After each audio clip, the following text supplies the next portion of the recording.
So we appreciate that, but basically our view is we'd rather be prepared, over-prepared, and on this storm we were over-prepared. There were things that we did not need to deploy that we had ready, but we'd rather do that and be able to meet the needs. And then when things happen, we improvise. I mean, when they had the bridges that were knocked out in Ian, those weren't our bridges at the state level. They asked for help. We went in, we got those back up and running and connected people to their homes again. When we had some of the utility companies, the cooperatives, and some of these in Southwest Florida that weren't really moving forward as fast on the power restoration, we surged mutual aid. We had these linemen from other companies show up to be able to get it done. And that's just kind of the way that we see things. Now, this storm is the first storm that included Hope, Florida. So Hope, Florida was spearheaded by the First Lady several years ago, and the impetus for it is just the recognition that government cannot solve all these problems that we deal with as a people. And particularly when you start talking about people that are less fortunate, they may need a hand up. Putting people on a dependency on government is not going to lead to them being able to realize their dreams, and we've seen a lot of government bureaucracies fail. So what Hope Florida sought to do is to recognize we have all these resources throughout our communities, our churches, our charities, individual volunteers, businesses that want to help, that we can tap into. And so rather than think government and be in that silo, let's use government as a way to connect people in need to all these great resources throughout our community. And so that's been applied to things like the Department of Children and Families. And since that has launched, I guess probably about a year and a half into it now, there have been 30,000 people who have either completely or partially eliminated the need for any public assistance at all. So you're moving people to a pathway to self-sufficiency where they're going to be able to do very well. So it's better for those folks. It's also better for the taxpayers. And so based on our efforts so far, Hope Florida related initiatives are projected to save taxpayers almost $1 billion over the next 10 years. Why?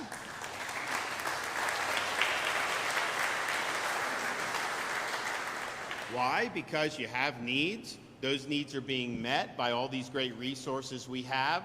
So first of all, that's less government tax money needs to go, but then you're also getting people on a road to self-sufficiency, so they're not going to be back in a year or 18 months, most likely, needing taxpayer assistance. So it's a great model. So it started with the Department of Children and Families. It's now in a lot of our other agencies, Department of Elder Affairs, Veterans Affairs, we're working to integrate it there, and this is something that's really meaningful. And just as a veteran, one of the observations I had, I remember when I left active duty, I got like a packet, transition packet. Look, I didn't need anything, I was fine, but I couldn't even understand. It was all bureaucracy. And so you have a VA, it's a massive bureaucracy. You have problems with connecting veterans to benefits or even help. But yet I look in Florida, we've got so many different groups that are designed to help veterans. We've got businesses that want to contribute to help veterans. We have all this. So why not use that as a way to link the veteran with all these great resources? And it may be mental health resources which are there in these groups. It may be things involving job placement. So this is something that's really, really significant. I think it's been a home run. We have other states that have come down here, studied what we're doing with Hope Florida, and then they're implementing it in their states respectively. I mean, that's I think a telltale sign that this has been successful. So we're here today on the heels of Hurricane Debbie to announce that Hope Florida will now become a permanent component of the Florida Division of Emergency Management and our responses to natural disasters. This expansion is going to be called Activate Hope. This will travel. Activate Hope will go directly to the communities impacted by the disaster to help connect Floridians with outside resources to provide food, household goods, home repairs, as more. And first of all, just those resources that will be connected are important, because what we've seen is there's a lot of resources out there. When disaster strikes, we have groups that their sole mission is to respond to disasters, some affiliated with the church, some of them other types of private initiatives, and they want to help. But one of the things that happens when disaster strikes is a lot of times people just don't know where to turn. It's confusing, it's very stressful, and so Hope Florida can really serve as a way that if you go to the Hope bus, they're going to be able to point you in the right direction. They're going to have these resources that they're going to be linked with. And I think it's going to be really, really significant. Now, we do have what's called, so one of the First Lady's insights was you had bureaucrats in like the Department of Children and Families talking about some type of maybe a TANF grant or something. We've transformed that into what's called Hope Navigators. So the job of the person working in the Department of Children and Family is to navigate the person in need through all the available resources apart from government, and to help actively link them with those resources that are there. So we are going to have Hope Navigators as part of this. We are also going to use state employees who volunteer to help with the disaster. And it's like, you know, disasters come and go. I mean, we prepare for them. We don't always have them. So it's not like you're just going to have a massive people on payroll for the whole time. You surge when these things happen. So we'll be having people integrate into Activate Hope from other state agencies on basically a volunteer basis, because what we found is folks volunteer anyways, and so now we have a great way for them to do it in a way that's going to be most meaningful. So you're going to have, and we saw it in after Debbie in some of the areas, we have a Hope bus, and you'll have Activate Hope will be working out of the Hope bus. They will be at any pods, points of distribution sites, and this is when people can drive their car through. They get food, water, ice, tarps after disasters. We also set up the small business recovery centers. We set up other multi-agency resource centers. So this is going to be a one-stop shop, and that Hope bus will really play a central role. So we've already seen this start after Hurricane Debbie. We had the Hope bus both in Sarasota and in the Big Bend. Hope Navigators and volunteers have provided service to over 300 people just in the aftermath of Debbie, which, while it did leave significant water in pockets compared to like a Hurricane Ian, what was a storm that was less strong in that respect and had less impacts across our state than some of the other ones that we know about. So 300, that's pretty significant for the first time out of the gate, and I think you're going to see that only grow as we go forward. So I'm excited about this. I think it's going to be really, really good to be able to have this. If you are a Floridian who is impacted by Hurricane Debbie, you can actually now visit hopeflorida.com, and you can click on Hurricane Debbie Recovery at the top of the page to get help. And the thought is that when these disasters happen, if you go to Hope Florida, we'll have, and hopefully we don't have any more this season, but you will have the name disaster. People can click, and then they can see the resources that are available. And there's so many different things that happen. I mean, we had, after Ian, we had these charities that come in, and they'll muck and gut the houses for the residents, and particularly for elderly. It's a big positive. And then they'll help restore the people's homes, fix their roofs, do all kinds of things. A lot of people have no idea that that's something that can be available. Even little things like Chick-fil-A setting up a site. You know, if you don't have power in a given community, to be able to get a hot meal, Chick-fil-A goes, other different food vendors go. That makes a huge, huge difference for people. So this is all going to be on the website, and I think that's going to help folks a lot. Additionally, we're also happy to announce that our new toll-free Hope line at 833-GET-HELP is active today for Floridians to call, 833-GET-HELP, and that will be something where people can be pointed in the right direction. So I'm excited about this. I think that this is a way we could easily rest on the laurels. If you look at disaster response in Florida compared to just about everywhere else, I mean, it's night and day. What Kevin and his team have done, what your local folks here in Sarasota and other parts have been able to do, really working well to be efficient and effective at doing this. And you go back and look at some of these other responses. I mean, you know, how did New Orleans handle Katrina? How did the Louisiana handle Katrina? Not very good. How did Hurricane Andrew, when that hit in '92, I mean, it was like, I mean, it was like almost a war zone down there for a long time. You just didn't have the same level of really rapid response. And so we're doing that at the state of Florida. We're proud of that. The power restoration, I think we set a record with Ian with the fastest power restoration. It was like 3 million people in a relatively short period of time. Then Idalia last year, not quite as many, but even faster. And then I think this one was probably the fastest, right? If you look at it was in rural areas, which some of those are harder to do. So that's great, and we want to strive to do well. But it's like, okay, you don't just rest on that. How can you do better? And I think one of the things that we've seen is just people are confused when these disasters strike. They don't always know where to turn. Well, Activate Hope is really gonna help remedy that, and Activate Hope is going to be something where people know you find that hope bus. It's not just about what that particular part of state government can do. Far from it. That is the kind of node that is connected to all these different other areas, and I think it's going to really be a force multiplier for Kevin and his team. I mean, Kevin has handled a lot of this, quite frankly, himself in his agency, but really, he shouldn't have to be navigating, where the barbecue is going to go in Madison County versus where this is going somewhere else, or how many. Let's get this under this umbrella and be able to provide people with a menu of options to be able to help them when they're in need. So I want to thank the First Lady. I want to thank Siobhan Harris. I want to thank Kevin Guthrie for really integrating this thoughtfully in a way that's really going to make an impact. And so with that, I'm pleased to introduce the star of the show herself, my wife. I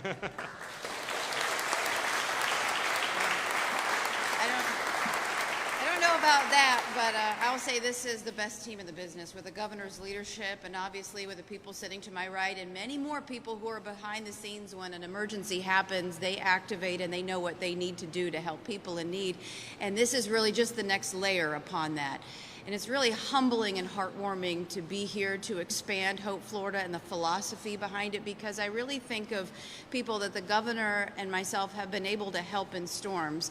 We've been out with the Southern Baptist Convention. We have been at food distribution lines where people are driving up in their cars. And I'll never forget, there was a mother with 2 kids in the back seat.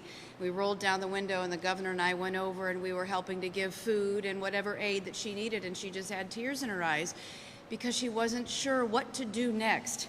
Her home had flooding, there was mold, there wasn't electricity at the time, although as they were getting the restoration up and faster than anybody else, but she was just uncertain of what to do next. And how nice is it now to know that there is one number that you can call and talk to a human being who is there to be able to help navigate you through all of the resources that are already there. It's all there. You have the faith-based communities who are willing to step up and help. You have the nonprofits. You have the private sector who's willing to donate money or to supply volunteer hours to be able to help. It's all there. It's how do you make the connection with the people in need to help them find the help that they deserve in an emergency. And so that's why this is very exciting, and it makes perfect sense for why it would be a part of the Department of Emergency Management. And so I think of that mom, now she will know. You can call 833-GET-HOPE. You call that number and you're going to be able to talk to someone who will navigate you to be able to find whatever you might need to be able to get through whatever it might be. And so this has been very heartwarming to be able to see this expand and grow by leaps and bounds. And I just, as the governor and I both, we never want to see anyone suffer. And so that's the whole impetus behind why we started Hope Florida, is because there is hope and there is help out there, particularly exterior of government. You have all of these great people who are willing and able to help. They just need to know where to turn. And now we've created the apparatus to be able to make the connection and then get out of the way so people can have a little bit of hope. So I'm happy to be here, and thank you for the opportunity, and thank you, Governor, for helping with this mission.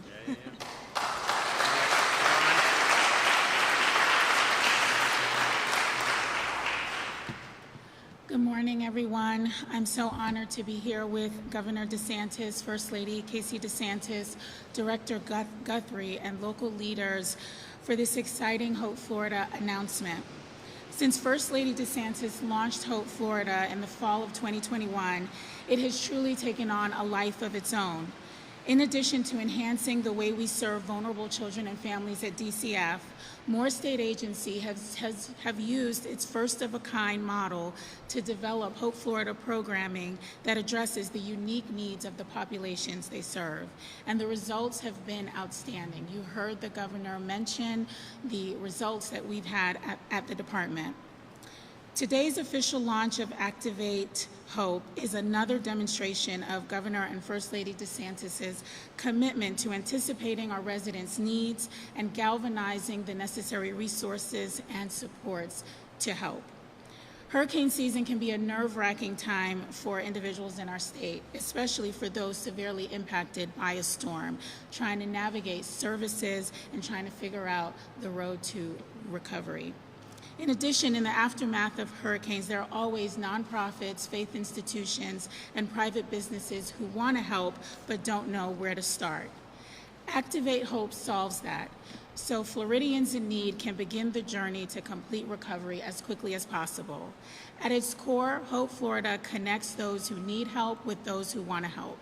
Individuals who contact us are sometimes having their worst days, and our Hope Navigators help them restore hope. The same principles that we use during normal times with Hope Florida are replicated through Activate Hope in partnership with the Department of Emergency Management, and it just makes sense. We've had the pleasure of working with DEM on a number of prior storms, the department in its capacity at DCF, and I've seen firsthand how Kevin and his team work tirelessly to make sure Florida's first in the nation in disaster response. And so we're so elated to be able to join forces, join arms, to make sure we can play a pivotal role through Hope Florida in helping individuals get back on their feet. Hope Navigators are available to meet individuals at disaster recovery centers or our multi-agency resource centers. And if you're not able to make it to one of those sites, we will come to you. While canvassing neighborhoods here in Sarasota in the aftermath of Hurricane Debbie, individuals remarked to our Hope Navigators how grateful they were that we were coming to them, as so many had experienced a total loss of their home and personal belongings due to flooding from a nearby creek. Our Hope Navigators took the time to listen to their stories, provide tangible items such as hygiene supplies and snacks, as well as initiating referrals to a wide array of local resources standing ready to help them rebuild. This just encapsulates the power of Hope Florida, and we're so excited about the expansion of the fleet of Hope buses that are available so that we can be in more areas at the same time. My hope and desire is that when communities see the Hope bus coming, it inspires hope, and they know that a better tomorrow is nearby. Thank you. Thank you.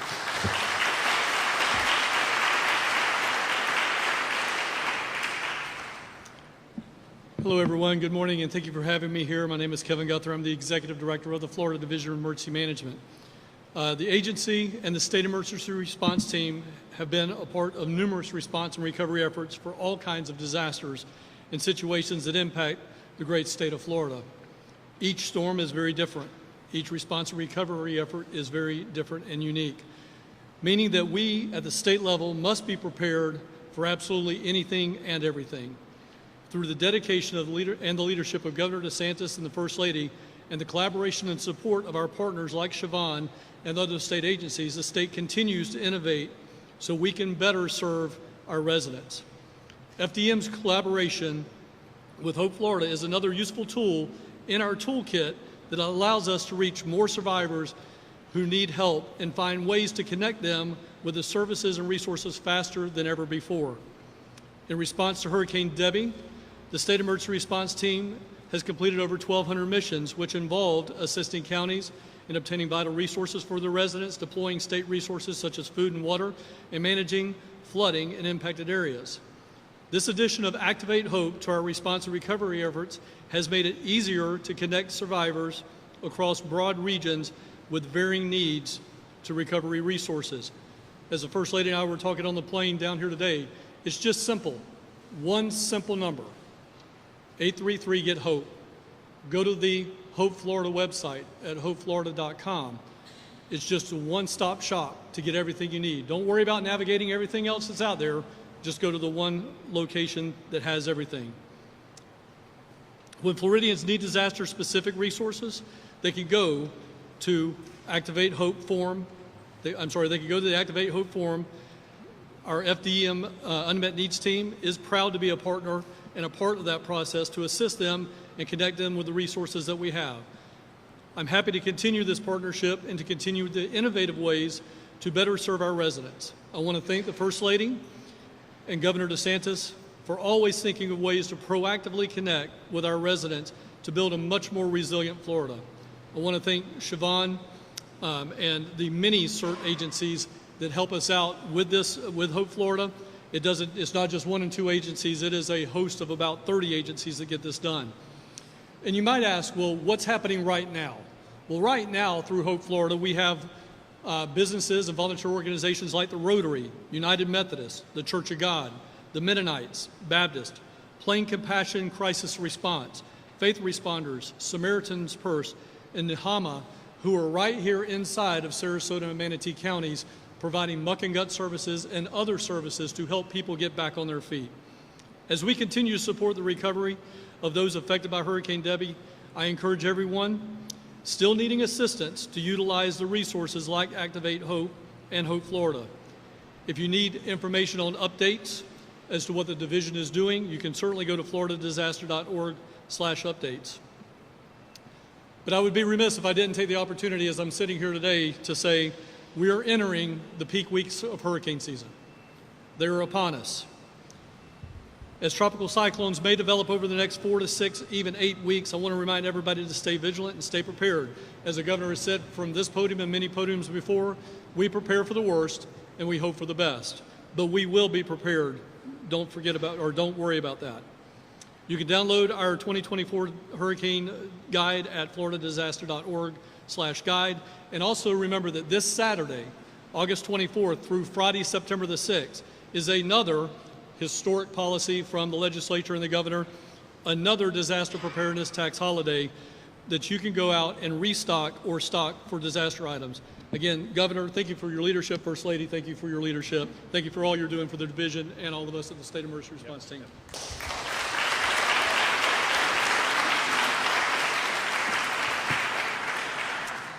My name is Sandra Tapfumine, and I'm the Chief of Emergency Management for Sarasota County.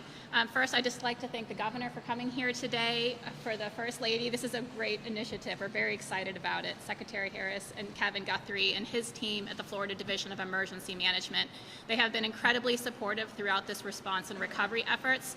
You've already heard some of the things that they've mentioned, that they have supported us here at the local level, but they've also gave us damage assessment teams, commodities and equipment, and mutual aid teams that they have coordinated from across the state to come in to assist us at the Emergency Operations Center. We're grateful for our close working relationship with FDEM and Kevin and their proactive efforts to help us recover from Hurricane Debbie. Florida has an incredibly strong network of response and recovery resources here in the state. We are very fortunate for that. And as just the local recipient of that, we can pick up the phone anytime to call Kevin and his team, and we know that they're going to bring their full support for whatever our needs are.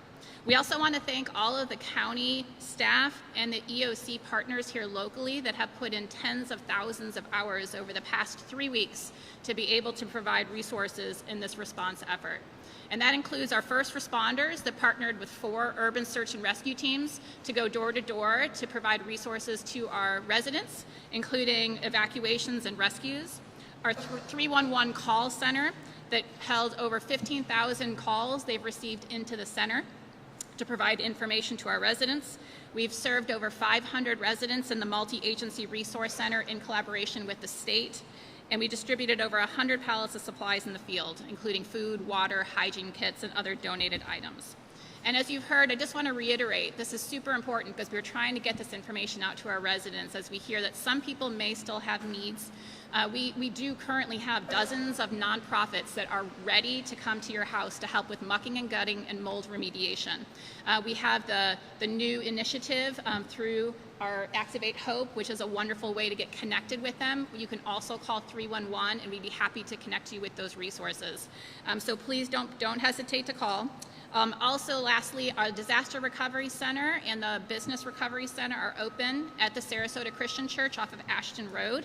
They've already seen over 600 people with the MARC efforts that we've had there the previous week. We would love for you to come and meet with FEMA face-to-face. The Small Business Administration is there. We have numerous state agencies and local agencies that have resources and information to help you in your recovery process. If you need more information on our county efforts, you can go to our website, scgov.net. There is a yellow banner up at the top. Just click on that, and there is a page dedicated to everything that we have going on here locally. Again, thank you to the governor and his whole team for coming today. We appreciate you. Thank you.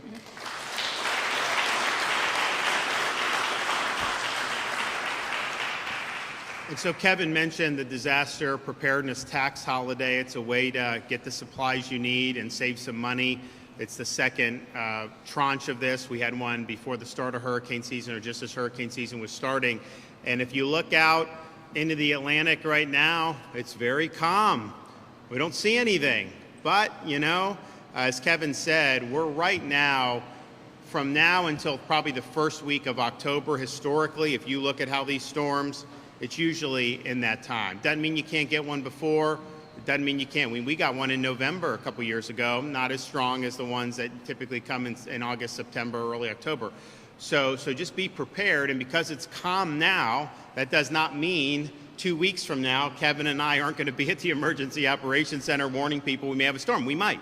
And so you just got to be prepared. So I found that you know, if you have some of these things that you just have, and if you don't use them one season, you got to, whether it's the batteries, whether it's some of the other stuff that people want to see, do it. And we're happy to be able to deliver that relief to Floridians, and we'll continue to be pushing for that. I also just want to say, because I haven't you know, done one of these since Friday, but Florida, we're ranked #1 economy by CNBC 2 years in a row in all 50 states. If you look, we have a massive budget surplus. Since I became governor, if you take all the debt the state accumulated from the 1840s to the present, we've retired 36% of that just in the last 5.5 years. We're on our way to retiring over half of the state's historical debt just in the period where I'm in office. And so the legislature put in more money for the accelerated debt repayment, where we can repay it cheaper, save taxpayers even more money, and we're proud of that. We're proud of all the tax relief we've done. We're proud of what we've done for education, raising teacher pay, proud of supporting police and firefighters. I mean, we did for a few years, we were able to do a $1,000 bonus for every firefighter and police officer in the state of Florida. We have $5,000 bonuses for new police that are coming in and joining the force, particularly those from other states where they're not treated well. We've done more for infrastructure than at any time in Florida history by a country mile, including moving Florida forward, which is an additional $5 to $7 billion on top of a record-setting budget, so that these projects can get accelerated and alleviate traffic and congestion, which has been an issue even more so given the influx of people that we've seen. And I don't ask people to come, it's just, you know, we're a good place to be. It's a free country. So all that being said, we're proud of that. We've had lower unemployment than the nation as a whole, I think for like 45 consecutive months. Our economy, since I've been governor, has grown 22%. The nation's as a whole over the same period of time, 11%. So we're doubling up the economic growth of what you're seeing nationally.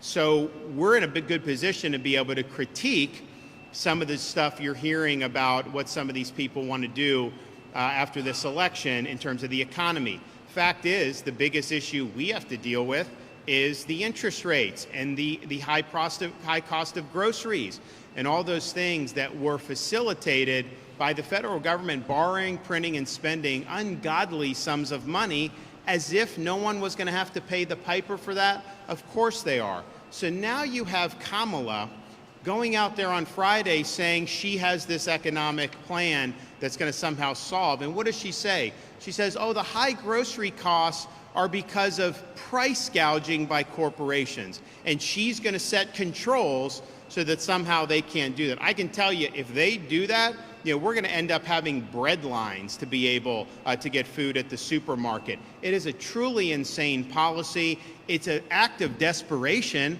because she cast the tie-breaking vote for Biden's stimulus in the spring of 2021. She cast the tie-breaking vote for the Orwellian named Inflation Reduction Act. So it's not just that she was vice president. She owns these policies that have driven up the cost of groceries. And make no mistake, it's because the supply chains were disrupted, all the inputs are more expensive. That's not just true for groceries, that's true for everything in the economy.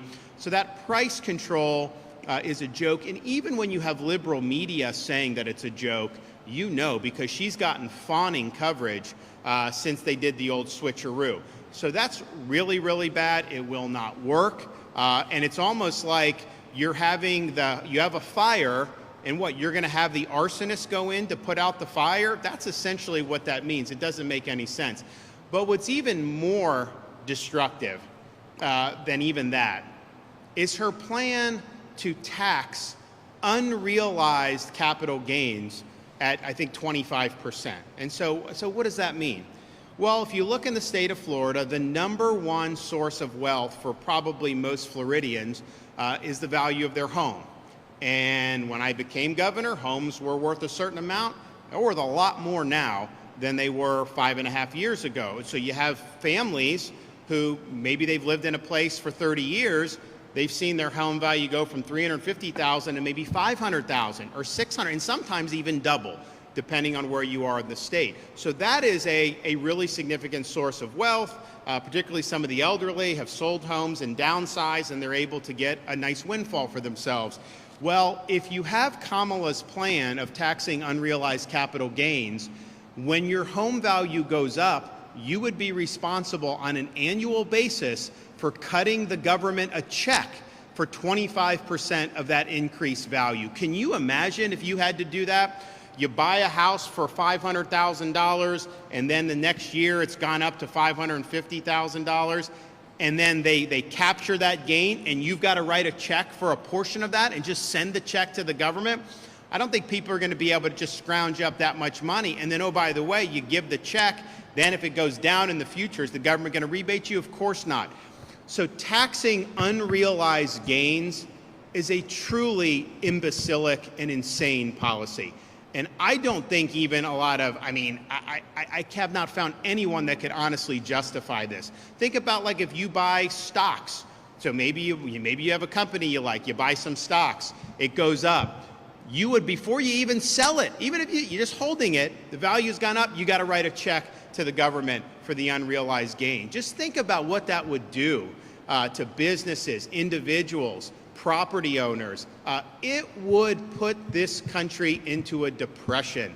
It would be the worst economic policy that's ever been done. But this is what she's proposing.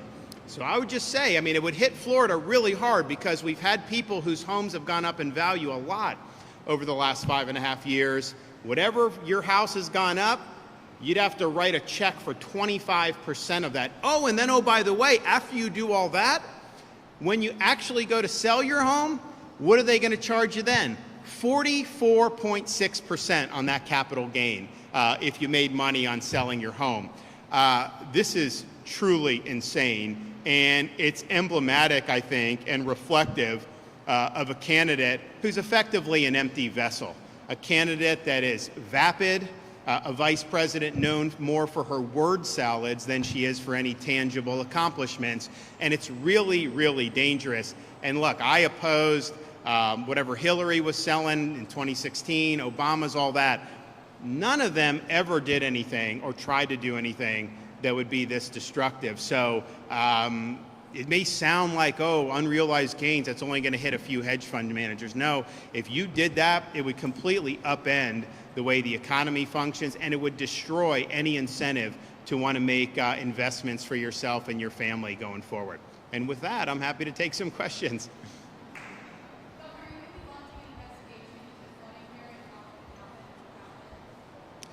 So about the flooding here, so people said me investigate. I mean, like, look, you guys have your local government here.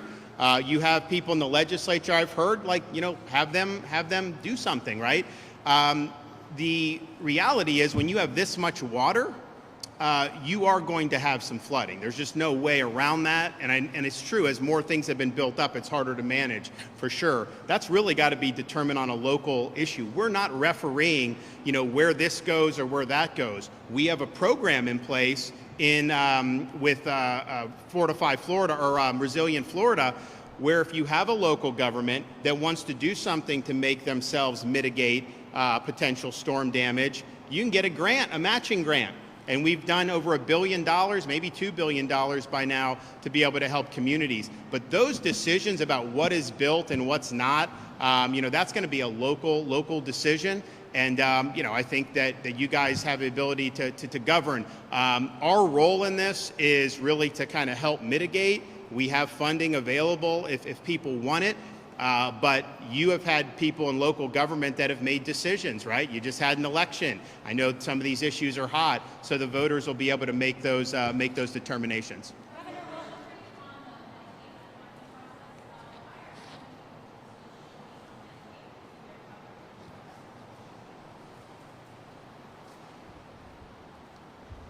Can you repeat your question?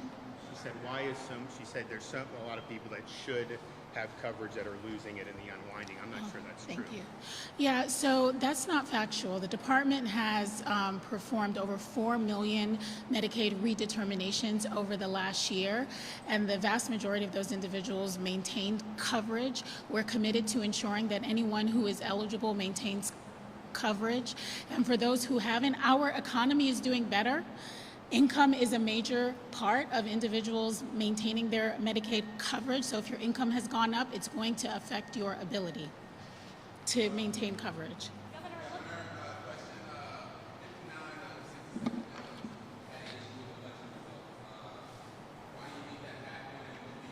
Well, I'm not familiar with what kind of issues. What's that? Okay, yeah, you know, well, I would ask Cord Bird that. I mean, I wasn't necessarily aware of that. I mean, we've obviously done very well in the last couple of elections.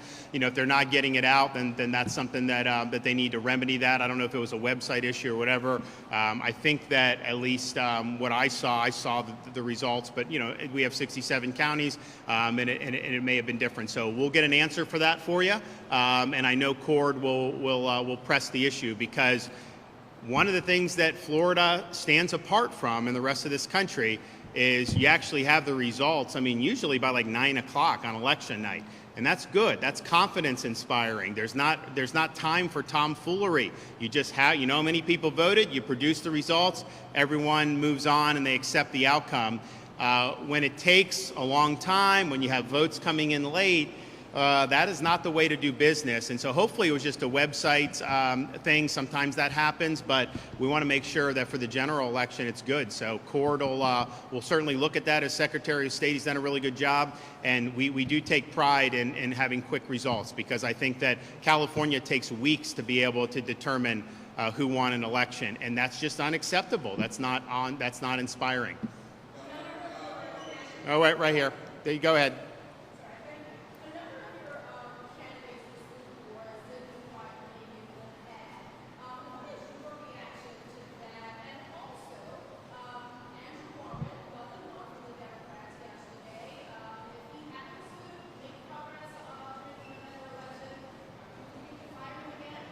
So on the school board, what we said was, you know, we want to support school board candidates in whatever capacity we can that believe in putting students first, that respect the rights of parents, and that believe schools should educate, not indoctrinate. And that really shouldn't even be debatable, but it is now, just given where some of the people want to take education. And so when there's candidates that line up, we've been supportive. You know, 2022, we put a lot of resources in. We weren't in a position necessarily to do that because we've got so much other stuff going on.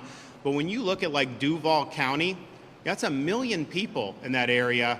They now have a 4-3 majority. A majority of the school board in Duval County, which Joe Biden won in 2020, has school board members that believe in putting students first, that believe in protecting the rights of parents, and that believe in education, not indoctrination. That adds to what was done in Sarasota in 2022, what we've seen progress in Lee, Brevard County, even Miami-Dade. So there's no other state in the country where you have counties, areas of that size, where you've seen those candidates win and win consistently. Now, yesterday, you're going into like some of these areas that Republicans have never been competitive in, like in the heart of Tampa, some of these other places. But my view is you need to field candidates and run them all the way across the board. You shouldn't be seeding any of these elections. And what's happened, I think, over the years, and we worked to counteract that in 22. I think there was an imbalance again just last night. Is the school unions. This is their Super Bowl. I mean, they take the money, the dues, and they put it into electioneering, and particularly in a nonpartisan election, they can market their candidates one way to some voters, one way to others, and that's been going on for a long time. I think 22, there was a lot of resources brought to bear that helped counteract that, but we definitely saw that, particularly in those blue areas. But just think about it.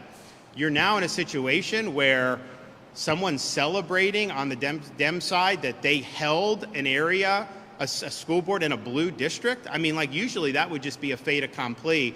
So if you look at the movement throughout Florida over the last several years, you have way, way more people on school boards that will put the students first, that do believe in parents' rights, and are not going to use the schools to indoctrinate. And that's really, I think, going to be the secret to continued success in education. And oh, by the way, we're #1 in education 2 years in a row by U.S. News and World Report. That was not true in the state of Florida 20 or 30 years ago. It is true now. So this is something that's really, really significant. And but ultimately, there was a lot of candidates that won in 22. There were some that won in really significant races like Duval. Ultimately, these candidates that won really put in a lot of effort, and they should get the credit. We were helpful, I think, as much as we could be, probably more so 2 years ago. But all these candidates work really hard, and it's important, and especially when you have an uphill battle, you got to do it, and you're usually not going to win those the first time out. But what I found, just as a former baseball player, you don't swing, you're not going to hit a home run. So you got to swing and you got to be in the game. So I think you're going to see some of those races where some of the candidates that were standing for parents' rights, standing for student achievement, some of them that came up short, that's going to be something they can build on for future election cycles. And so ultimately, I think I'm optimistic, and particularly if you look at where we were 4 or 5 years ago versus where we are now, there's much more interest on these school boards in protecting the rights of parents. There's much more interest than ever in saying the students should come first, not a school union. And then, of course, the issue that's been around the country that, these schools need to educate. Have the classical mission of a school, don't try to go in these other areas. I haven't seen, there's a state attorney there that I think's done really well. I think all the law enforcement are likely going to be supporting Susie. A lot of those people came to me and were the ones that really complained about Warren's dereliction of duty. So I think that'll work itself out. I don't think that's going to be an issue. Yes, ma'am. Governor DeSantis, there's so many people who are hurting in pockets of Manatee, Sarasota counties from the flooding. Will Florida be able to really get them the funds? Because some of these people are looking at $150,000 or So Hope Florida in and of itself is not going to get. What it'll be is that is part of the way to connect those people in need. So for example, we turned on the home repair program. So this is a program that I started after Hurricane Ian. And what we do is we bring in supplies. So we will buy supplies and we get a good deal from Home Depot, wherever we go. Do we do Home Depot this time? And Lowe's. And we get it. But then these groups come in and their job and their mission is to fix homes. So we get them what they need, and then they provide the labor to go in and fix people's homes. And so we've seen that done throughout, particularly in Southwest Florida. So you're going to have an ability to do that. We also got approved for individual assistance. Now that's through FEMA. That's the Hope Florida is not going to be able to solve the inefficiencies of the federal government. I think it's done a lot. It isn't going to be able to do that. But you do have individual assistance now turned on for FEMA. Kevin also has that we started our own temporary trailer program, because what you had was you had people in these areas that FEMA, first of all, it would take forever for FEMA to get them temporary housing, but then they'd want to put them in a trailer park. Well, a lot of people don't want to live in that because you have all these things put in, and it's just not normal life. So they rather have the trailer on their property while they rehab it. It makes total sense. So Kevin, and we started this program, he got the trailers on there much earlier than has ever been done. He's got that available. Now, I don't know how much the demand for that has been, but we're standing by to be able to help. So I think that there's a lot of resources out there. I think that while there was significant damage, the damage was contained in pockets around the state rather than the big sweep that we saw with Ian, where it just poured through the entire middle part, southwest all the way middle part of the state. And so Hope will be connecting people to those types of resources. Now, Hope does have a charitable arm. There may be opportunities to do some grants, but I don't think that ultimately is going to be really what Hope is moving the needle on. I think Hope's going to move the needle on making sure people know. I mean, we would go to different places. I remember after Ian, someone needed internet, and you had a little business area. The companies were telling them it's going to take a long time. So we bring in Elon Musk's Starlink and just drop it there, and guess what? They had internet on the strip of businesses that would be able to do it. Well, if you tell Hope that you don't have internet, your business can't get up, Hope is likely going to have that. And we have Starlink available too. I think most of that was probably worked out. It seems the connectivity happened pretty good. I think it's mostly the damage from the flooding, and I think the damage from some of the other rising water that we're going to really have to contend with. All right, it's been great to see you guys. God bless, and let's get it done with all this Hope Florida. Thank you.